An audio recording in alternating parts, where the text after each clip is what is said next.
ઝી 24 કલાકની ટીમ પહોંચી છે। ઘણોદ ગામના વિદ્યાર્થીઓ ઉપલેટા ખાતે અભ્યાસ કરવા ગયા। ઉપલેટાથી બાળકોને ઘણોદ ગામ સુધી પહોંચાડવા માટે વાલીઓ ટ્રેક્ટરમાં આવ્યા હતા।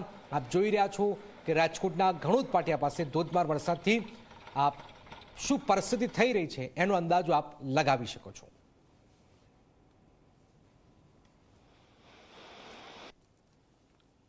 જી 24 કલાકની ટીમ અત્યારે જે ઉપલેટા તાલુકાનું ગણોદ ગામ છે ત્યાં પહોંચી છે। તમે જોઈ શકો છો કે આ ગણોદ ગામનો જે રસ્તો છે અત્યારે જે આ કોઝવે છે તેના ઉપરથી પાણી છે તે પસાર થઈ રહ્યા છે। તમે આ દ્રશ્યોમાં જોઈ શકો છો કે 2 ફૂટ સુધીના પાણી છે તે અત્યારે પસાર થઈ રહ્યા છે। વહેલી સવારે 5 વાગ્યાનો વરસાદ છે તે અહીં અનરાધાર વરસી રહ્યો હતો। અંદાજે 11 ઇંચ જેવો વરસાદ છે તે વરસ્યો છે। ગ્રામજનોને જે ઉપલેટા માટે જવામાં ખૂબ જ ભારે હાલાકીનો સામનો છે તે કરવો પડી રહ્યો છે। ગામ છે તે સંપર્ક વિહોણું થઈ ચૂક્યું છે। અહીંના જે વિદ્યાર્થીઓ છે કે જેઓ ઉપલેટા ખાતે ભણી રહ્યા હતા તેમને જે ટ્રેક્ટરના માધ્યમથી અત્યારે ગામ ખાતે પહોંચાડવામાં આવે છે। મારી સાથે અહીં કેટલાક સ્થાનિકો પણ છે, આપણે તેના સાથે વાત કરીશું। શું કહેશો, કેવો વરસાદ પડ્યો, કેવી તકલીફ પડી રહી છે અત્યારે? અહીંયા સવારનો છે ને 5 વાગ્યાનો વરસાદ ચાલુ થયો છે। 11 ઇંચ ની આજુબાજુ થઈ ગયો। અત્યારે ભરતી પર બધું જળબંબાકાર જ છે। જે પબ્લિકને કોઈ પશુ માટે આહાર લેવા માટે કોઈ માણસોના ઘરનું આ પાણી અંદર ઘૂસી ગયા ગામની અંદર। તમે આવો તમને બધું દેખાડીએ કે કેટલા પાણી હતું એ બધું। છેલ્લે આ રીતનો વરસાદ ક્યારે પડ્યો હતો? છેલ્લે આ રીતનો તો ઘણો સમય થઈ ગયો। 3 દિવસ એક ધારું પાણી હાલ્યું ગયું હતું, એને 10-12 વર્ષ થઈ ગયા। પાણી અત્યારે બહુ આવેલું છે, હવે આને ઉપાડીને લઈ જવો જશે। અત્યારે બાળકને શું થયું છે? બીમાર હતો, તાવ આવી ગયો હતો।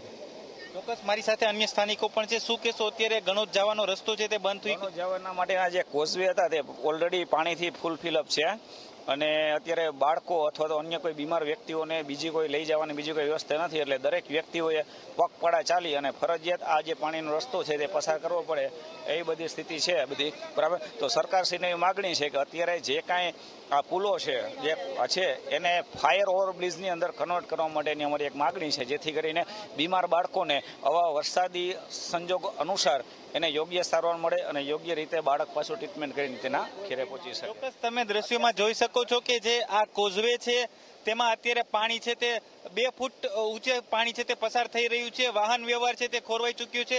ગ્રામજનો છે તે સંપર્ક વિહોણા થઈ ચૂક્યા છે, કેમ કે અહીંના જે બાળકો છે તે સ્કૂલે ભણવા માટે જઈ રહ્યા છે તેને પણ ખૂબ જ ભારે હાલાકીનો સામનો છે તે કરવો પડી રહ્યો છે। છેલ્લા 10 વર્ષમાં આવો વરસાદ નથી પડ્યો તેવું ગ્રામજનોનું કહેવું છે। કેમેરામેન ઉદય પવાર સાથે દિવ્યેશ જોશી, જી મીડિયા, રાજકોટ।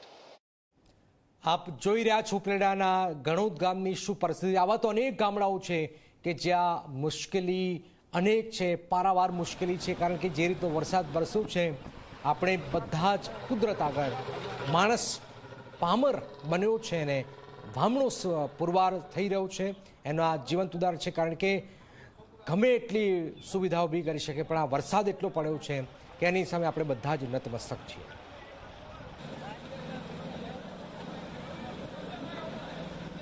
ઉપલેટા તાલુકામાં પડેલા ભારે વરસાદને લીધે જનજીવનને ભારે પ્રમાણમાં અસર છે તે જોવા મળી છે। તમે આ દ્રશ્યોમાં જોઈ શકો છો કે જી 24 કલાકની ટીમ છે તે અત્યારે ગણોદ પાટિયા પાસે પહોંચી છે। ઉપલેટા તાલુકામાં વહેલી સવારે 5 વાગ્યાથી જે વરસાદ ચાલુ થયો હતો 11 ઇંચ જેટલો કુલ વરસાદ પડ્યો હતો।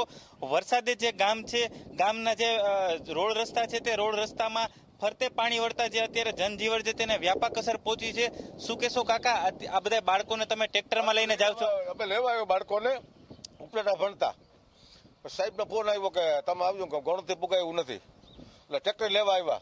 ગાડી કોઈ 4 વ્હીલ હાલે એમ નથી। ક્યાં ગામમાં જવાનું છે? ગણોદ। ત્યાંની પરિસ્થિતિ કેવી છે? પરિસ્થિતિ ગામ સંપર્ક વેણું થઈ ગયું, ફરતી કોઈ પાણી છે ગામને। શું કહીશ, ઘરે જવું છે, કેવી રીતે પહોંચીશ તું ઘરે? ચોક્કસ તમે જોઈ શકો છો દ્રશ્યોમાં કે જે આ બાળકો છે તેઓ ઉપલેટા ખાતેની સ્કૂલ છે ત્યાં ભણવા માટે ગયા હતા। ગણોદ ખાતે આ બધા વિદ્યાર્થીઓ છે તે રહે છે, પરંતુ ભારે વરસાદને લીધે જે ગામના રસ્તાઓ છે તે રસ્તામાં ફરતે પાણી ફરી વળતા જે રસ્તાઓ છે તે સંપર્ક વિહોણા થઈ ગયા છે। ગામ છે તે સંપર્ક વિહોણા થઈ ચૂક્યા છે।